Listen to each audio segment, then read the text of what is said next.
The most powerful act is often not an explosion of words, but the quietest withdrawal. You vanish, not in anger, but in mastery. What they feel when you simply disappear says more about them than anything you ever could. And if you can master this one act, you'll see the world shift in ways you never imagined. Stay with me, and I'll show you how. Before we dive deep into the Stoic way of handling relationships and presence, let's be clear. This is not about games or manipulation. Stoicism is not about pretending to care less or using silence as a weapon. It's about control. Control of your mind, your emotions, and most importantly, your reactions. In the age of constant noise, withdrawal becomes an act of power, not in the sense of domination, but in the mastery over oneself. When you disappear from someone's life, the effects ripple not just through them, but within you. You'll notice how calm settles in your chest, how clarity replaces confusion, and how the power of your absence begins to speak louder than anything you could have ever said. But here's the thing, you won't just vanish because you're fed up, hurt, or angry. No, that's not Stoic. The Stoic disappearance is deliberate. It is rooted in the principle that we, those who seek mastery over ourselves, cannot be slaves to the emotions or whims of others. You are not their puppet. You control your strings. And when you decide to retreat into your inner fortress, away from the chaos, it's not about punishment. It's about protection. Protection of your peace, your integrity, and your inner stillness. By the end of this video, you'll see how disappearing can be one of the most powerful tools you wield. But remember, it must come from a place of strength, not weakness. You must disappear not because you are running away, but because you are running towards something greater, yourself. So let's dive into the 5 things they feel when you simply disappear, based on Stoic principles, and watch how this quiet act can alter everything. The echo of calm in your absence. When you simply disappear, the first thing they feel is the loss of your calm. You see, most people are driven by chaos. Their minds are constantly racing, their emotions like wild horses, untamed and unpredictable. But you were the eye of the storm, the unshakable presence in a world of instability. They didn't notice it at the time. How could they? People rarely notice peace until it's gone. But when you leave, when you pull your energy back, suddenly that absence feels like a vacuum, and they're left spinning in the chaos they never realized was theirs alone. In Marcus Aurelius's Meditations, he speaks of the fortress within, a place no external force can breach. When you disappear, you retreat into that fortress, and they are left outside its walls, wondering why the storm inside them rages even louder. Without your calm, they have to face their own turmoil, something they've spent so long distracting themselves from. It's a jarring experience for them because, for the first time, they're confronted with their unbalanced nature. Your calmness was a buffer, and now, without it, they're forced to confront their internal chaos head-on. As Seneca wrote, "It is not that we have a short time to live, but that we waste a lot of it." In your absence, they feel this wasted time more acutely. They realize that your presence was more than just physical. It was a grounding force. Without it, they feel lost, disoriented. They begin to wonder how they managed to function before you, and they feel an emptiness that wasn't there when you were around. But it's not an emptiness you created. It's a void that was always within them, and your calm simply masked it. The thing is, they may not admit this to themselves, at least not at first. Pride gets in the way. They might even blame you for leaving, for withdrawing, for being cold, but deep down, they know. They know that without you, the chaos of their own mind has nowhere to hide.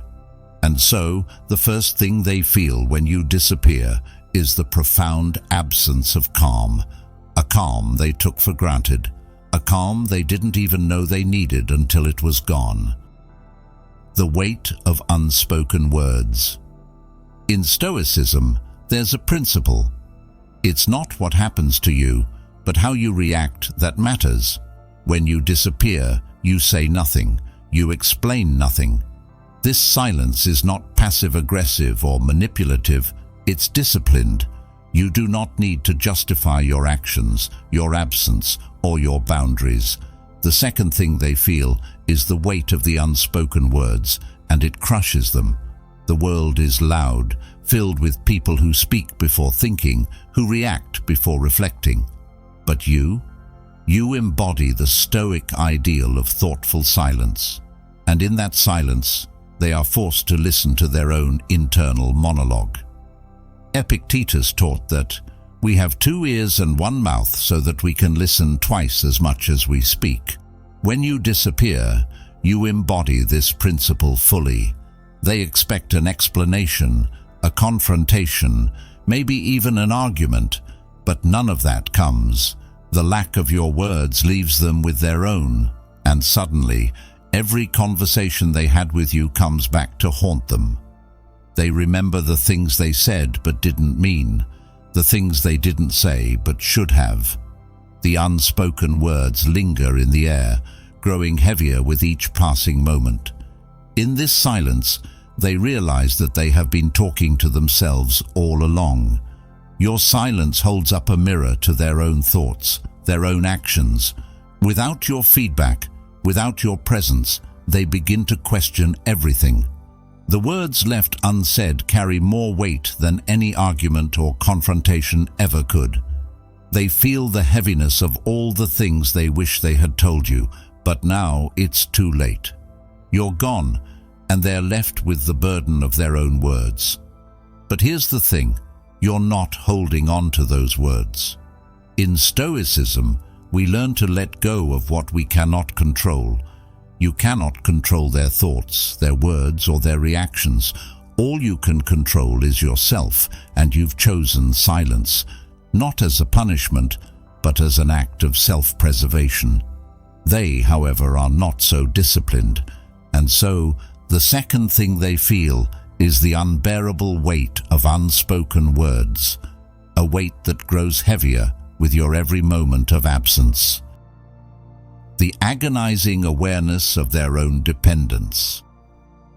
When you disappear, the third thing they feel is something that cuts deep, the realization of how much they depended on you. In Stoicism, independence of mind and spirit is paramount. You do not attach your happiness or well-being to the whims of others. You cultivate inner strength, emotional fortitude, and resilience. But those around you, they may not have done the same. And when you disappear, they are forced to confront a harsh truth. They leaned on you more than they ever realized. Seneca wrote, "Associate with people who are likely to improve you." For a while, you may have been that person to them. You brought calm to their chaos, perspective to their confusion, and discipline to their disarray. But Stoicism teaches us that true strength comes from within. You never needed them in the way they needed you, and now, in your absence, they feel the crushing weight of their own dependence. They never thought they relied on you, did they? People rarely do. Independence is an illusion for many, a facade they wear proudly while unknowingly drawing strength from those around them. But when you, the one who held them steady, disappear, the truth reveals itself. They depended on your presence more than they will ever admit, even to themselves. You were the anchor that kept them from drifting too far into the storm, and now, without you, they find themselves lost at sea, unmoored and vulnerable. In Meditations, Marcus Aurelius speaks of self-sufficiency as the goal of a Stoic life. Look well into thyself. There is a source of strength which will always spring up if thou wilt always look. You have found that source within yourself, but they had been drawing from yours, often unconsciously. Now they are left to confront their own emptiness, their own inability to stand alone without someone to lean on. Your disappearance becomes a painful mirror, reflecting their weaknesses and their failure to cultivate the inner resilience that Stoicism demands. It's agonizing for them because they never realized it until now. They thought they were independent, strong, capable on their own. But now that you're gone, they feel the absence like a limb missing from their body. There's a void they can't fill, not with distractions, not with other people, not with noise. They've lost their crutch, and for the first time, they must confront life without you as their emotional support. The frustration of powerlessness. The fourth thing they feel when you disappear is powerlessness, and for many, this is the most infuriating emotion of all. In a world that thrives on control over others, control over outcomes, control over appearances, your decision to disappear shakes the foundation of their perceived power. Suddenly, they realize that they never had control over you, not truly. You were always in control of yourself, and now that you're gone, they are left grasping at straws, trying to regain a sense of influence that was never theirs to begin with. Epictetus reminds us, some things are up to us, and some things are not. They, however, live in the illusion that everything is up to them. They believed that through words, actions, or even emotional manipulation, they could keep you close, keep you within their grasp. But a Stoic understands that true power lies not in controlling others, but in controlling oneself. When you disappear, you exercise this power to its fullest extent, and they feel the sharp sting of their own lack of influence. This powerlessness frustrates them deeply. They replay conversations, moments, interactions in their mind, searching for where they went wrong, where they could have said something or done something to prevent your withdrawal. But this is a futile exercise because your decision was not based on their actions alone. It was based on your own need for peace, for space, for clarity. You are governed by inner principles, not external pressures, and this is something they cannot comprehend. To them, relationships are transactional, based on give and take. But to you, relationships are secondary to the relationship you have with yourself. In the Discourses, Epictetus says, "Freedom is the only worthy goal in life. It is won by disregarding things that lie beyond our control." You have embodied this freedom by disappearing, by removing yourself from a situation that no longer served your inner peace. They, on the other hand, feel trapped by their need for control, and your absence makes them painfully aware of how little control they truly have. This powerlessness frustrates them because they can no longer influence or reach you. You have built a wall that they cannot climb, a boundary they cannot breach, and for the first time, they are forced to realize that they never had control over you to begin with. The lingering regret. The final thing they feel when you disappear is regret. Regret for the things they did, regret for the things they didn't do, and most of all, regret for taking you for granted.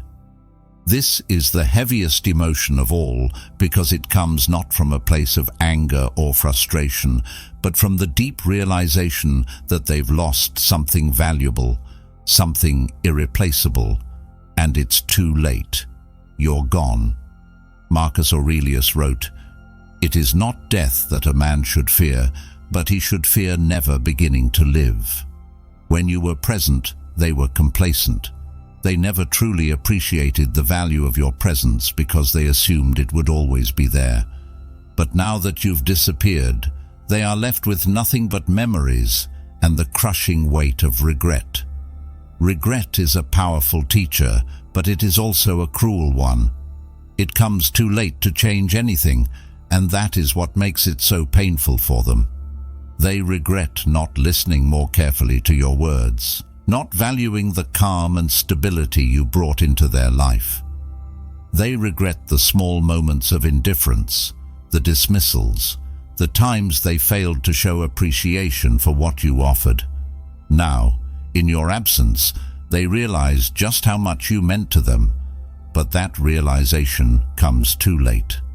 In Letters from a Stoic, Seneca tells us, "While we wait for life, life passes." They were waiting, assuming that you would always be around, but now life has passed, and you are no longer within their reach. This regret is what lingers. It's the emotion that stays with them long after the initial shock of your disappearance has worn off. They replay interactions. They wish they could go back and do things differently. But Stoicism teaches us that there is no use in dwelling on what cannot be changed. You have moved on, retreated into your fortress of inner peace, and they are left with the consequences of their own inaction. They feel regret, but you do not. Because as a Stoic, you understand that what's done is done. You do not look back, you only move forward. Regret is the final thing they feel when you disappear, and it is the heaviest burden of all. But it is theirs to carry, not yours. You have chosen the path of self-control, fortitude, and inner peace. They, on the other hand, are left to grapple with the weight of their own choices, and in that weight they begin to understand just how much your presence meant to them. But it's too late. You're gone,